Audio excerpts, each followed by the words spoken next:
नमस्कार दोस्तों, मैं आपकी स्टोरी टेलर हूँ डॉक्टर श्रद्धा शहाणे। हर हफ्ते सुनो एक कहानी श्रृंखला में आज आपको मैं मोहन राकेश द्वारा लिखित कहानी एकता टूटने पर सुना रही हूँ। इस कहानी में लेखक ने एकता का महत्व प्रतिपादित करते हुए बताया है कि दूसरों के बारे में गलत धारणाओं के कारण एकता टूट जाती है। एकता के टूटने पर विनाश हो जाता है। यदि आपको यह कहानी सुनने में अच्छी लगे तो ज़रूर किसी पास की लाइब्रेरी में जाकर किसी किताब में पढ़ने का प्रयास कीजिएगा। और आपसे यह भी निवेदन है कि मेरे चैनल को अधिक से अधिक सब्सक्राइब करें, कहानियों को अपने मित्रों को अधिक से अधिक शेयर करें और कहानी के अच्छे या बुरे लगने पर रिव्यूज़ कमेंट बॉक्स में ज़रूर डालें। सुनहरा मुर्गा अपनी तरह का एक ही था, इसीलिए बहुत से कसाईयों की नज़र उस पर थी। काला बंदर भी अपनी तरह का एक ही था, इसीलिए चिड़ियाघर के लोग उसे पकड़ने की कोशिश में थे।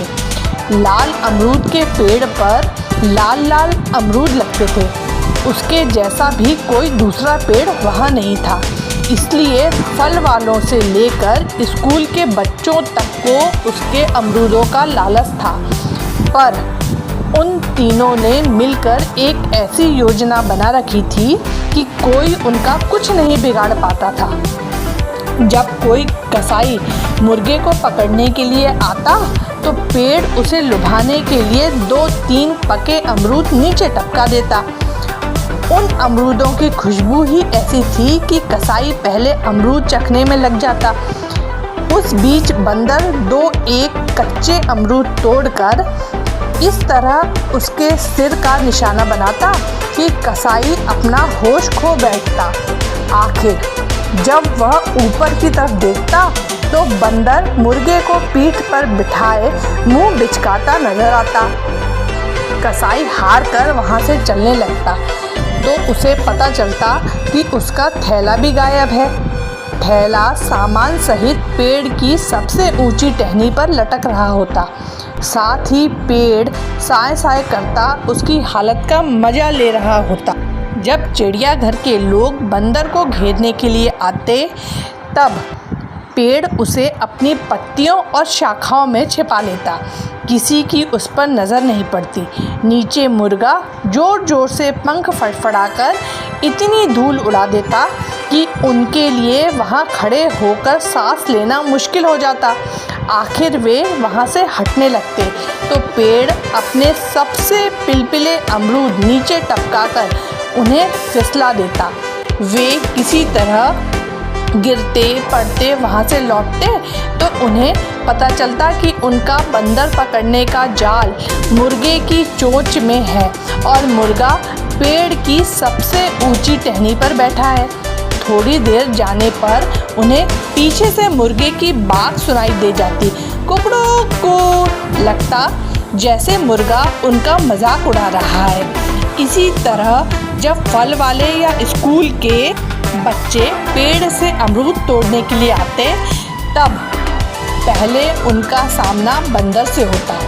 बंदर इस तरह उनके इर्द गिर्द चक्कर काटता और उन्हें डराता कि उनका पेड़ के नज़दीक जाने का हौसला ही न होता।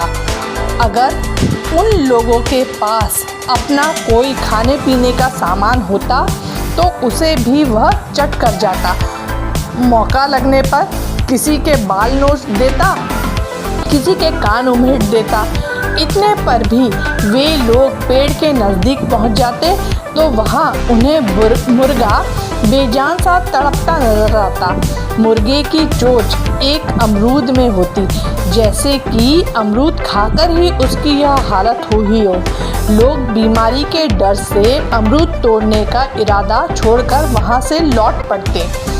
लौटते हुए यह और पता चलता कि अमरूद के लिए जो टोकरी साथ लेकर आए थे वह बंदर के सिर पर है और बंदर एक मस्खरे की तरह आवाज़ें पैदा करता पेड़ की सबसे ऊंची डाल पर बैठा टांगे हिला रहा है। इस तरह वे मज़े में दिन काट रहे थे कि एक दिन घनघोर घटाएं घिर आईं। पहले मूसलाधार वर्षा हुई, फिर ओले बहुत गिरे। जब उन तीनों ने साथ मिलकर अपना अपना बचाव करने की योजना बनाई थी, तब इस दिन की बात नहीं सोची थी। पेड़ अपनी जगह परेशान था। ओलों से उसके सब अमरूद नष्ट हुए जा रहे थे। बंदर का अपनी जगह भीग भीग कर बुरा हाल था। ऊपर से ओलों की मार उसकी जान ले रही थी। मुर्गे की भी हालत खस्ता थी। वर्षा से भारी होकर उसके पंख भी नहीं खुल पा रहे थे। ऊपर से ओलों की झड़ी उस पर गोलियां दाग रही थी। ये दोनों छुटकू किसी काम के नहीं। पेड़ ने झल्लाकर सोचा, मैंने आज तक हर मुसीबत में इनकी जान बचाई है, पर आज मुझ पर इतनी बड़ी मुसीबत आई है तो इन्हें अपनी अपनी पड़ी है। मेरा हाल तक नहीं पूछा, मदद करना तो दूर रहा।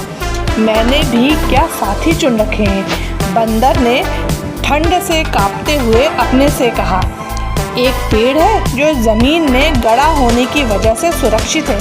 दूसरा पक्षी है जिसे आकाश में उड़ सकने के कारण कोई खतरा नहीं है। आज तक मुझसे ये अपनी रखवाली कराते रहे, पर आज मुझ पर इतनी सख्त मुसीबत पड़ी है तो दोनों चुपचाप ताकते हुए मज़ा ले रहे हैं, कर कुछ नहीं रहे। बंदर का और पेड़ का तो हमेशा साथ है। मुर्गे ने मन में कुड़बुड़ाना शुरू किया, मैं क्यों बेवकूफ़ बनकर इन दोनों के बीच फंसा हूँ। आज तक मैं तो इनकी हर मुसीबत को अपनी मुसीबत समझता आया हूँ, पर आज जब मेरी जान पर आ बनी है तब दोनों को कैसे जैसे मेरा पता ही नहीं है। मज़े से बारिश में नहा रहे हैं और मेरी बात तक नहीं पूछ रहे हैं। तीनों इतने नाराज़ थे कि आपस में उन्होंने बात तक नहीं की। पेड़ चुपचाप अपने अमरूद नष्ट होते देखता रहा। बंदर चुपचाप ठिठुरता रहा। मुर्गा चुपचाप कुड़ता रहा। थोड़ी देर में ओले थम गए, बारिश भी रुक गई, पर तीनों में फिर भी कोई बात नहीं हुई। पेड़ को चिढ़ हो रही थी कि उसके इतनी बारिश झेलने के बाद भी बंदर उस पर बोझ बना बैठा है। मुर्गा उसकी डाल पर बैठा पंख फड़फड़ा रहा है। बंदर को गुस्सा आ रहा था कि उसे तो ठंड के मारे सन्नीपात हुआ जा रहा है, और पेड़ है कि अब भी उस पर बूंदे टपका रहा है। मुर्गा है कि अब भी पंखों से छींटे ऊपर उड़ा रहा है। मुर्गे को कुड़न हो रही थी कि पानी की मार से उसका तो जिस्म जवाब दे रहा है, और पेड़ ने जरा सी भी ज़मीन उसके लिए सूखी बचाकर नहीं रखी। बंदर से इतना तक नहीं हो रहा कि उसे वहाँ से किसी और सुरक्षित जगह पर ही पहुँचाए। अगले रोज तक पेड़ की टहनियों पर पड़ा पानी सूख गया। बंदर का जिस्म सूख गया। मुर्गे के पंख सूख गए, पर तीनों ने आपस में कोई बात नहीं की। पेड़ सोचता रहा, अब आए इन दोनों पर कोई मुसीबत तो देखूंगा, अपने को कैसे बचाते हैं। मैं अब इनकी कोई मदद नहीं करूंगा। बंदर भी इसी तरह सोचता रहा। मुर्गा भी। उसी रोज एक कसाई आया। वह मुर्गे की तरफ बढ़ा तो पेड़ ने अमरूद नहीं टपकाए।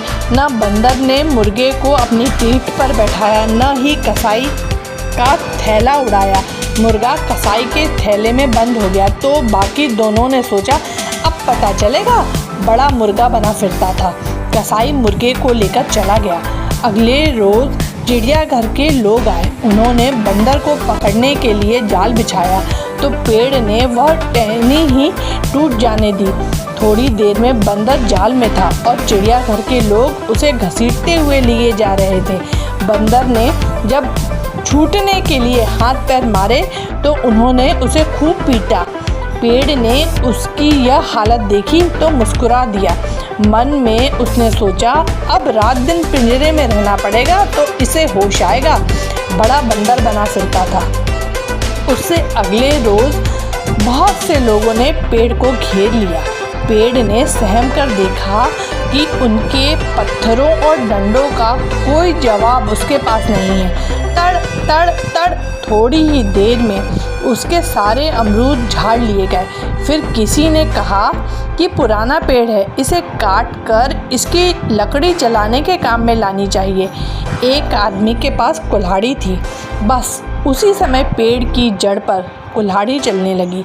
थोड़ी देर में अमरूद टोकरियों में भरकर जा रहे थे और पेड़ की लकड़ियां लोगों के कंधों पर लटकर। एक गिलहरी वहीं रहती थी। मुर्गे, बंदर और पेड़ की आपसी योजना पर वह चकित हुआ करती थी। उसने मुर्गे और बंदर के बाद पेड़ को इस हालत में जाते देखा तो लंबी उसास के साथ मन में कहा, जा रहा है यह भी लोगों का चूल्हा जलाने। बड़े दोस्त बने फिरते थे। यदि आपको यह कहानी सुनने में अच्छी लगी हो तो ज़रूर इसे अपने मित्रों को शेयर कीजिएगा। धन्यवाद।